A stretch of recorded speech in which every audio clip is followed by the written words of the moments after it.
கர்த்தருடைய பரிசுத்த ஸ்தோத்திரம் உண்டாவதாக. நாம் முதலிடம் அந்த இடத்தை பற்றி நாம் பேச போகிறோம். மோசேக்கும் முதலிடம் கிடைத்தது. அவர் தனக்காக முன்னத்தை பார்த்து கொண்டார். உபாகம் 33:21 சொல்லப்பட்டிருக்குது. அதே மாதிரி யாத்திராகும் 7 நாளில் நீ முன்னணியில் வந்தால் கர்த்தர் உனக்காக எல்லாம் செய்வார். நீ முன்னணியில் வந்தால் கர்த்தர் உனக்காக எல்லாம் செய்வார் சொல்லப்பட்டிருக்குது. யாத்திராகும் 12:41 நான் என் கையை நீட்டி அவர் தனக்காக முதலிடம் பார்த்து கொண்டார். நீங்கள் அந்த வசனத்தை கொஞ்சம் கிளியராக படிச்சுக்கோங்க, சரியா? ஏன்னா டைமே இல்லை, ரொம்ப ஷார்ட் டைமாக இருக்குது. பரலோகத்தில் எனக்கு பங்கு இருக்கிறது. பரலோகத்தில் நமக்கு முதலிடம் வேணும். சங்கீதம் 16:6 நேர்த்தியான இடத்தில் என் பங்கு கிடைத்தது.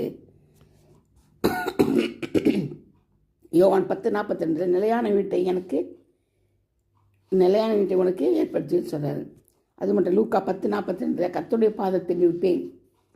யூதாஸ் தன் பங்கை இழந்தான். அவன் யூதாஸ் தன்னுடைய காரியத்தை இழந்து போயிட்டான். அவன் எல்லாத்துலேயுமே பங்கு இழந்து போயிட்டான். அதனால தான் அவன் நம்பிய பொக்கிஷதார வச்சார் அவனை, இல்லையா?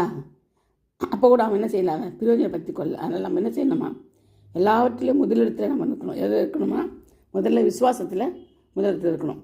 அப்புறம் பரிசுத்தத்தில் முதலிடம் இருக்கணும். பிரதிஷ்டையில் முதலிடத்தில் இருக்கணும். கிறிஸ்துவின் அன்பில் முதலிடத்தில் இருக்கணும்.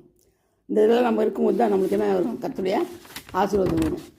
உலக காரியத்தில் முன்னாடி இருக்கணும்னு நம்ம நினைக்கக்கூடாது. நம்ம பங்கை என்ன செய்யணும், பாதுகாக்கணும்.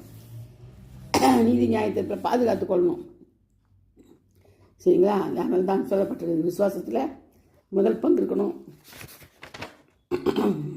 பரிசுத்தத்திலே முதலிடம், பரிசுத்தமாக நம்ம இருக்கணும், ஜீவிக்கணும். அதுலேயும் ஃபஸ்ட்டில் இருக்கணும். பிரதிஷ்டை பண்ணுறதுலையும் ஃபஸ்ட்டு முதலிடம் இருக்கும். கிறிஸ்துவின் அன்பில் முதலிடம்.